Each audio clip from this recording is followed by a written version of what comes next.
സ്വന്താകാരം ഭുജഗശയനം പത്മനാഭം സുരേശം വിശ്വാധാരം ഗഗനസദൃശം മേഘവർണം ശുഭാംഗം ലക്ഷ്മീകാന്തം കമലനയനം യോഗവേദ്ധ്യാനഗമ്യം വന്ദേ വിഷ്ണും ഭവേകരം സർവലോകൈകനാഥം. ഓം നമോ ഭഗവതേ വാസുദേവായ. നമോ ഭഗവതേ വാസുദേവായ. ഓം ശ്രീകൃഷ്ണായ പരബ്രഹ്മണേ നമ. എല്ലാ സജ്ജനങ്ങൾക്കും ഗുരുവായൂരപ്പൻ്റെ നാമത്തിൽ സാഷ്ടാംഗ പ്രണാമം. ശ്രീകൃഷ്ണ ചരിതാമൃതത്തിൽ നൃഗരാജൻ്റെ കഥയാണ് നമ്മൾ കഴിഞ്ഞ ദിവസം ചിന്തിച്ചത്.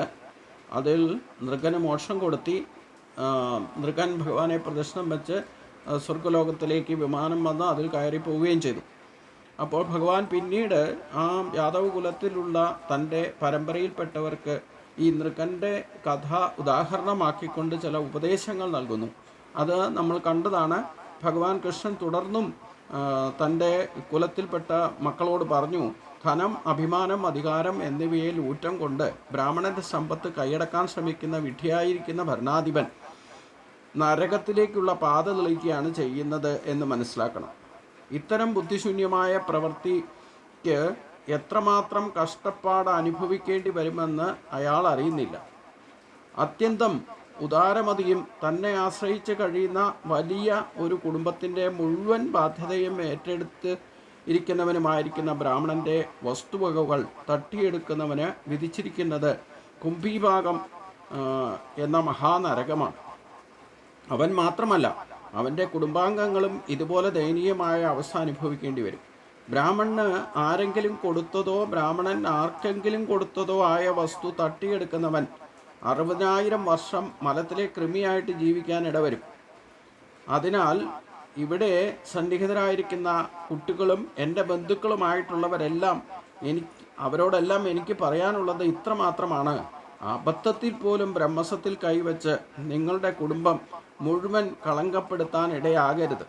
ഇത്തരത്തിൽ സമ്പത്ത് കൈവശപ്പെടുത്താൻ ആഗ്രഹിക്കുകയെങ്കിലും ചെയ്യുന്നവൻ്റെ അതിന് ശ്രമിക്കുന്നവരുടെ കാര്യം പോകട്ടെ, ആയുസ്സിൻ്റെ ദൈർഘ്യം കുറയും.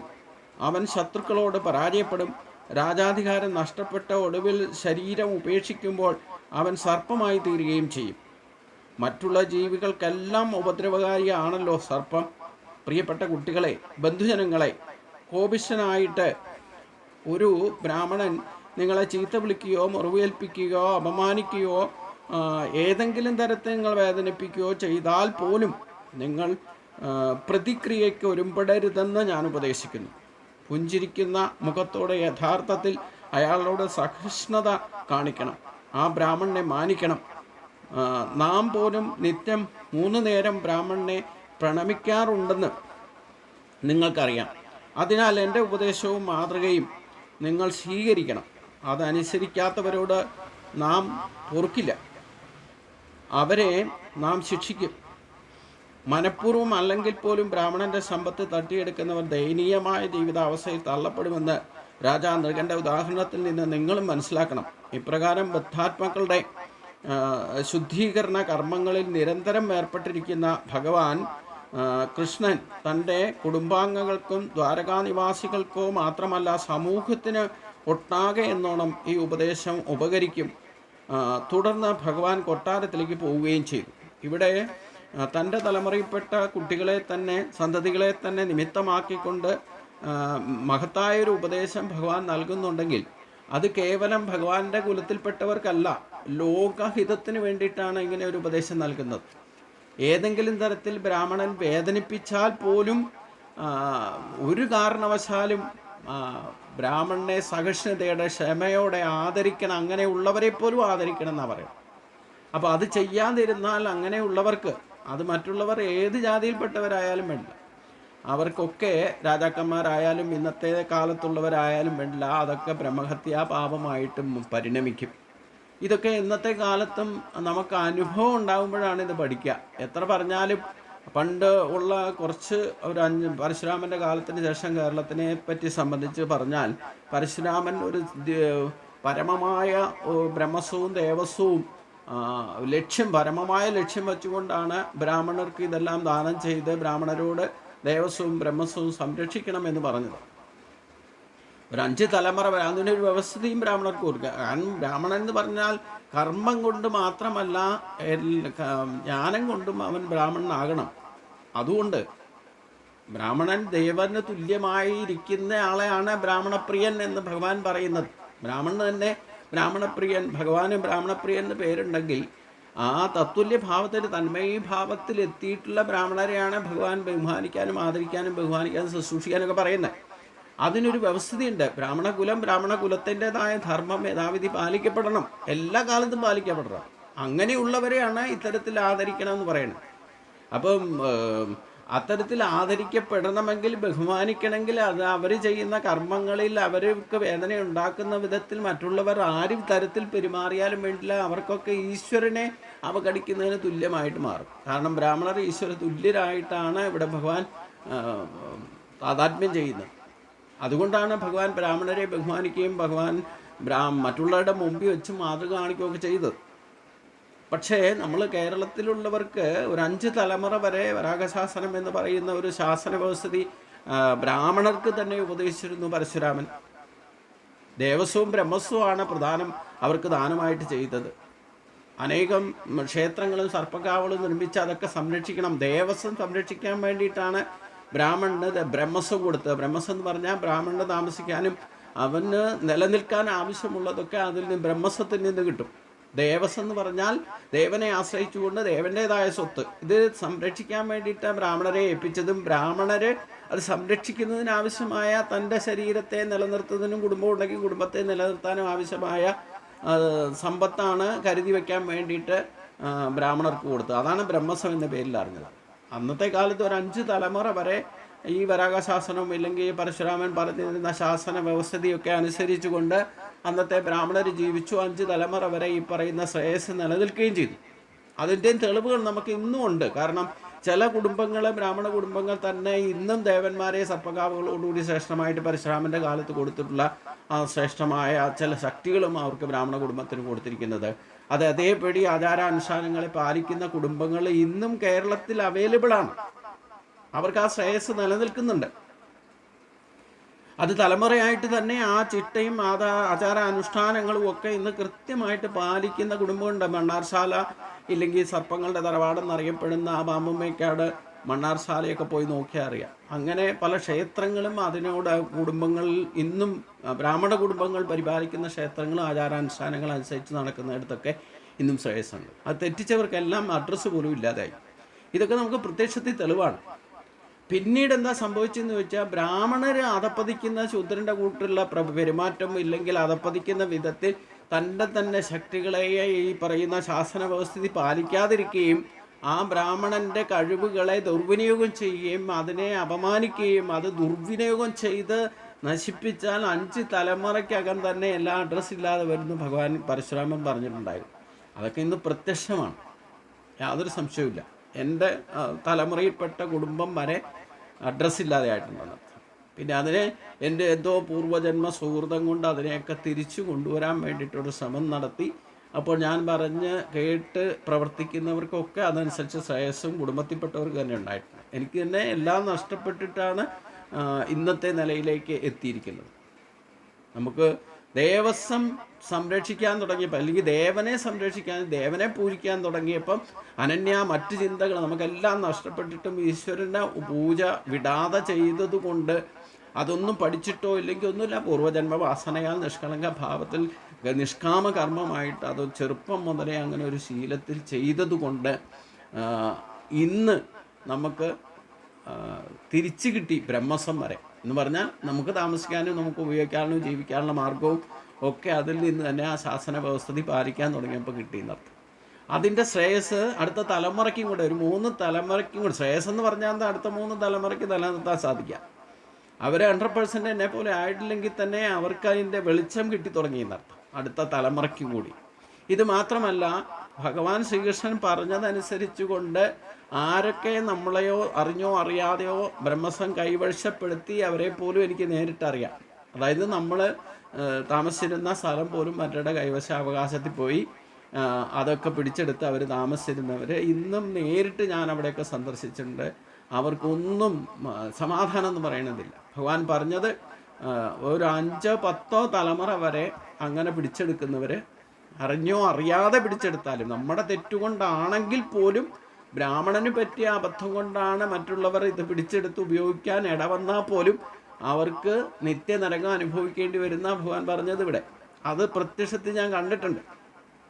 ഞാൻ ഇപ്പോഴും ആ പ്രദേശത്ത് സന്ദർശിച്ചാൽ അവർക്ക് ഇന്നും അറിയാതെ, പുതിയ തലമുറയാണെങ്കിൽ പോലും ഇത് പണ്ടുണ്ടായിരുന്ന ആളാന്ന് പറയുമ്പോഴത്തേനും അവിടെ ആ പ്രദേശത്തുള്ളവർ മുഴുവൻ ആരും ക്ഷണിക്കാതെയും പറയാതെയും എൻ്റെ ചുറ്റും കൂടുമായിരുന്നു.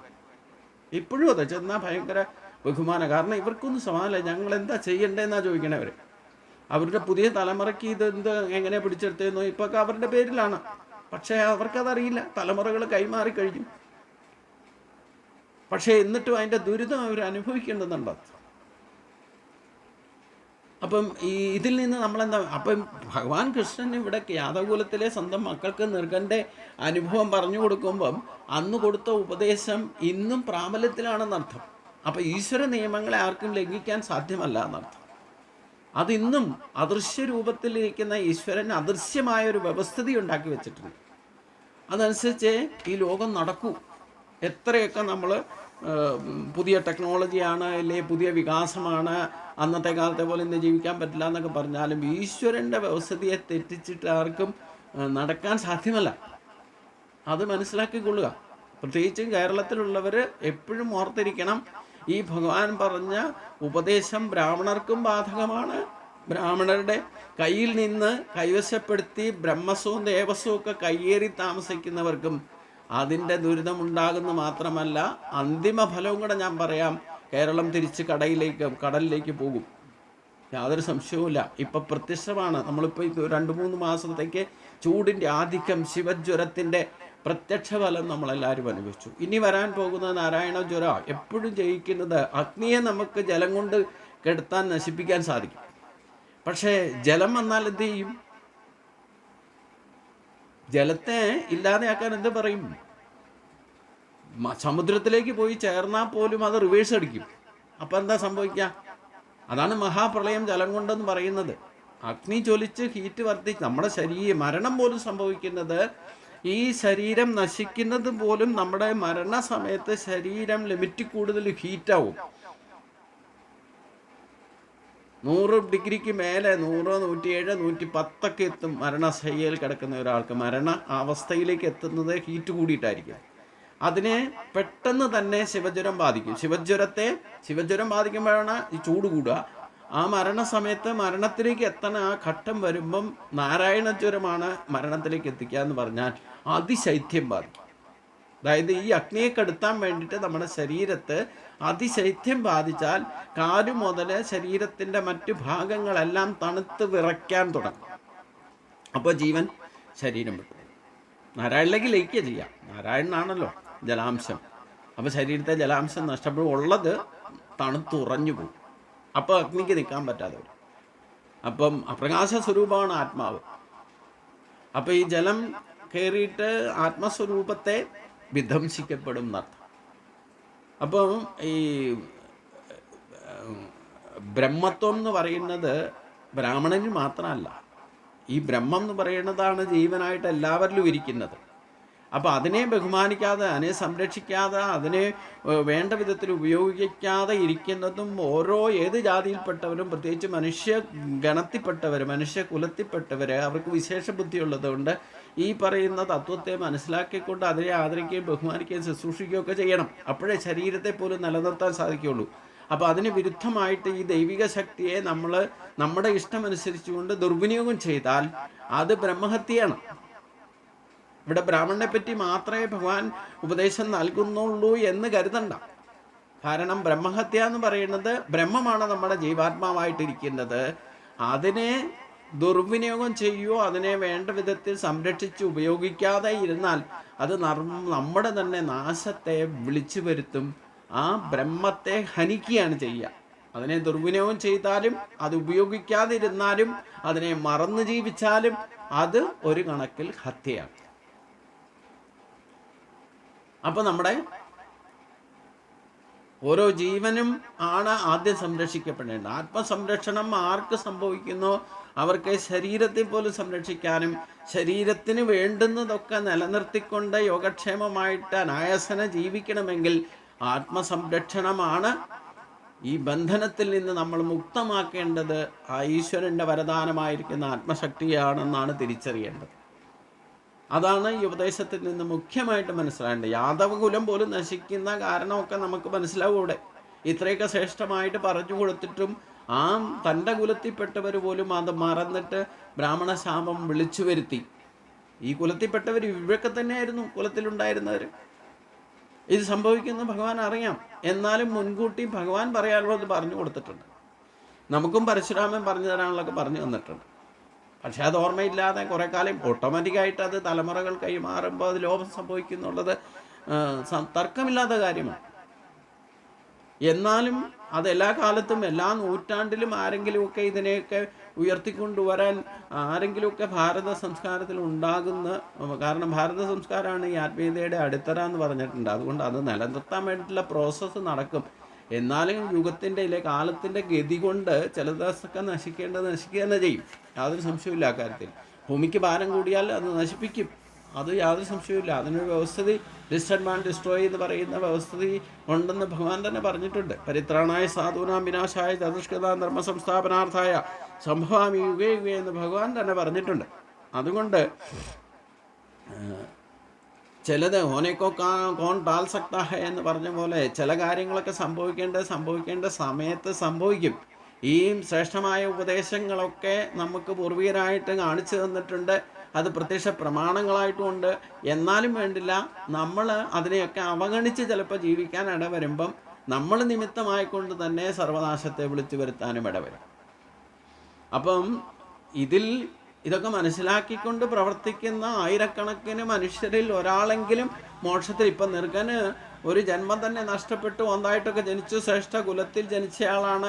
ശ്രേഷ്ഠമായിട്ടുള്ള സത്യസന്ധമായിട്ടും ദാനാദി കർമ്മ യജ്ഞദാന തപ കർമ്മങ്ങളൊക്കെ ഭഗവാൻ പറഞ്ഞതുപോലെ ശ്രേഷ്ഠമായിട്ട് ചെയ്തിരുന്ന ആളുമാണ്. വേദവൈദിക മാർഗം അനുസരിച്ച് രാജ്യം ഭരിച്ചിരുന്ന ആളാണ്. എന്നിട്ടും ഒരു കർമ്മത്തിൻ്റെ ഗതി കൊണ്ട് ആ ക്ഷത്രിയനായിരുന്ന ആൾ പിന്നീട് അതിൻ്റെ ലേശം അബദ്ധം പറ്റിയതാണ്, മനഃപൂർവ്വമല്ലതാനും. എന്നിട്ടും കർമ്മത്തിൻ്റെ ഗതി മാറി അതിൻ്റെ ഫലം അനുഭവിച്ച് ഒരു അധപ്പതിക്കാൻ ഇടവന്നു, മൃഗമായിട്ട് അല്ലെങ്കിൽ ഒരു ഓന്തായിട്ട് ജനിക്കേണ്ടി വന്നു. അവിടെയും പൂർവ്വജന്മ പുണ്യത്തിൻ്റെ സുഹൃതത്തിൻ്റെ ഫലമായിട്ട് ഭഗവാൻ ശ്രീകൃഷ്ണൻ തന്നെ നേരിട്ട് ആ ഒരു ജന്മത്തിൽ നിന്ന് ഉയർത്തിക്കൊണ്ടുവന്നു. അത് നേരെ സ്വർഗത്തിലേക്ക് എത്താൻ സാധിച്ചു. എന്താ കാരണം? ബ്രഹ്മഹത്യാ പാപം എന്ന് പറയുന്ന ഒരൊറ്റ കാര്യം കൊണ്ട് എത്രയധികം പുണ്യകർമ്മങ്ങൾ ചെയ്തിട്ട് ഒരൊറ്റ അബദ്ധം പറ്റിയുള്ളൂ. അതിൽ നിന്ന് നൃഗൻ്റെ ജീവിതത്തിൻ്റെ ഗതി മാറി, ജന്മങ്ങളുടെ ഗതി മാറി. എന്നാലും ദൈവാധീനം എന്ന മേ ഭക്ത പ്രണശതി എന്ന് ഭഗവാൻ പറഞ്ഞത് അവിടെ പ്രത്യക്ഷമാക്കി കാണിച്ചു തരികയാണ്. എത്ര ജന്മം നമ്മളിങ്ങനെ അബദ്ധമൊക്കെ പറ്റി മായയിൽപ്പെട്ടിട്ട് എന്തെങ്കിലും ചെയ്താലും വേണ്ടില്ല, തിരിച്ച് യഥാർത്ഥ പാതയിൽ ഭഗവാൻ കൊണ്ടുവന്നോളും. അത് ഓട്ടോമാറ്റിക് പരിണാമങ്ങൾക്ക് വിധേയമായിട്ടാണ്. ഇപ്പം ഞാൻ തന്നെ ഒരു ഘട്ടത്തിൽ യോഗീശ്വര പദവിയിലെത്തിയ 5 ജന്മം മുമ്പ് എനിക്ക് നന്നായിട്ടറിയാം. ഈശ്വരനാകാൻ യോഗ്യതയിലേക്ക് എത്തിയതാണ്. 7th സ്റ്റേജിലേക്ക് എത്തേണ്ട ആളായിരുന്നു. പക്ഷേ എന്തായാലും മറ്റുള്ളവരുടെ വാക്ക് കേട്ടിട്ടോ അതിനൊക്കെ കാരണം പലതാണ്. എന്തായാലും അങ്ങനെ അബദ്ധം പറ്റിയിട്ടാണെങ്കിലും വേണ്ടില്ല, നമ്മുടെ ജീവിതത്തിൻ്റെ പകുതി ഭാഗത്ത് അനുഭവിക്കാനുള്ള പാപഭാരമൊക്കെ അനുഭവിച്ച് തീർന്നപ്പം നൃഗൻ്റെ കൂട്ട് നമുക്ക് ശ്രേഷ്ഠമായ പാതയിലേക്ക് 42 വയസ്സിൽ തന്നെ ഗുരുവായൂരപ്പൻ നമ്മളെ പിടിച്ചുയർത്തി. നിനക്കറിയാവുന്ന കാര്യങ്ങൾ നീ എൻ്റെ ഭക്തർക്ക് വേണ്ടിയിട്ട് ഇനിയുള്ള ജീവിതകാലം ചെലവഴിക്കാൻ പറഞ്ഞതനുസരിച്ചുകൊണ്ട് ബാക്കിയെല്ലാം ഉപേക്ഷിച്ച് അങ്ങനെയുള്ള കാര്യങ്ങൾ ചെയ്യാൻ തുടങ്ങിയപ്പോൾ നമുക്ക് എന്തുകൊണ്ടാണ് നമുക്ക് ഈ ഗതി വന്നതെന്നും ഈ ഗതി വിഗതികൾക്ക് കാരണമായതാണെങ്കിലും 5 തലമുറ എന്തുകൊണ്ട് കുറ്റിപ്പറിച്ചെന്ന് നാശമാകാൻ ഇടവന്നു എന്നൊക്കെ തിരിച്ചറിഞ്ഞുകൊണ്ട് പൂർവ്വജന്മ സ്മരണമൊത്തപ്പം നമുക്ക് എല്ലാ തരത്തിലും ജ്ഞാനം കൊണ്ടും നമ്മുടെ പ്രവൃത്തി കൊണ്ടും കർമ്മങ്ങളെ കൊണ്ടും നമുക്ക് ആ പൂർവ്വ അവസ്ഥയിലേക്ക് പൂർവാഭ്യസേന തേനൈവ ഹ്യയതേ ഹ്യോ അവസ്ഥ എന്ന് ഭഗവാൻ 6-ാം അധ്യായത്തിൽ ഗീതയിൽ പറഞ്ഞ പോലെ തന്നെ നമുക്ക് അനുഭവത്തിലെത്തുമ്പോൾ മാത്രമേ നമ്മൾ യഥാർത്ഥത്തിൽ ശുദ്ധീകരിക്കപ്പെട്ടു എന്ന് മനസ്സിലാകുള്ളൂ. ഇപ്പം നൃഗൻ എന്തബദ്ധം പറ്റി എന്നുള്ളത് ശരിക്കും തിരിച്ചറിഞ്ഞത് ഇങ്ങനെ ഒരു ഓന്തുജൻ്റെ ജന്മത്തിലേക്ക് പോയതും തിരിച്ചു വന്ന ഭഗവാന്റെ അനുഗ്രഹം കിട്ടിയപ്പോൾ ഭഗവാൻ ചോദിച്ചു, നിനക്ക് എന്തുകൊണ്ടാണ് കാരണം നമുക്ക് ബോധം ഉണ്ടായിരിക്കണം. ഭഗവാൻ അറിയാൻ മേലാഞ്ഞിട്ടില്ല എന്തുകൊണ്ടാണ് നൃഗൻ ഈ അവസ്ഥ ഉണ്ടായതെന്ന്. പക്ഷേ നമുക്ക് സ്വയം ബോധം ഉണ്ടാകണം. നമുക്ക് എന്തുകൊണ്ട് ഈ ഗതി വന്നു എന്നുള്ളത്, ഞാൻ ആരാണ്, എന്താണ്, നമുക്ക് എന്തുകൊണ്ട് ഇത്രയും കാലമായിട്ടും യഥാർത്ഥ ഭക്തി ഉണ്ടായിരുന്നിട്ട് നമുക്ക് എന്തുകൊണ്ട് ഈ ഗതി വന്നു, നമ്മളങ്ങനെ അറിഞ്ഞോ അറിയാതെ അന്വേഷിക്കത്തൊക്കെയുണ്ട്. പക്ഷേ യഥാർത്ഥ തലത്തിലേക്ക് എത്തുന്നില്ല എന്നുള്ളതാണ്. അപ്പോൾ അത് യഥാർത്ഥത്തിൽ പൂർവ്വജന്മ സ്മരണയും കൂടെ ബന്ധപ്പെട്ട് വന്ന് അത് ഓർമ്മ വരുമ്പോഴാണ് ശരിക്ക് ശുദ്ധീകരണം നടക്കുക. അന്ധകരണ ശുദ്ധി എന്ന് പറഞ്ഞാൽ അതാണ്. നമുക്ക് ശരിക്കും അവബോധം ഉണ്ടാകണം എന്നർത്ഥം. അപ്പോഴാണ് നമ്മൾ അതനുസരിച്ചുകൊണ്ട് പിന്നീടുള്ള ജീവിതം നയിക്കുക. അപ്പോൾ എന്തായാലും എല്ലാവരും ഓർത്തിരിക്കേണ്ട കാര്യമാണ് ഇവിടെ ഭഗവാൻ പറഞ്ഞ് അവസാനിക്കുന്നത്. ഇത് വെറുതെ നമ്മൾ വായിച്ചു പോയാലോ ഇല്ല കേട്ടുപോയാലോ പോരാ. ഇപ്രകാരം ബദ്ധാത്മാക്കളുടെ ശുദ്ധീകരണ കർമ്മത്തിൽ അഥവാ അന്ധകരണ ശുദ്ധിയും വിവേകവും ഉണ്ടാകണമെങ്കിൽ കർമ്മങ്ങളിൽ നിരന്തരം ഏർപ്പെട്ടിരിക്കുന്ന ഭഗവാൻ കൃഷ്ണൻ തൻ്റെ കുടുംബാംഗങ്ങൾക്ക് ദ്വാരകാനിവാസികൾക്കോ മാത്രമല്ല ഈ നൃഗ സംബന്ധമായിട്ടില്ലേ നൃഗനെ ഉദാഹരണമാക്കൊണ്ടൊരു മഹത്തായ ഉപദേശം നൽകിയത്.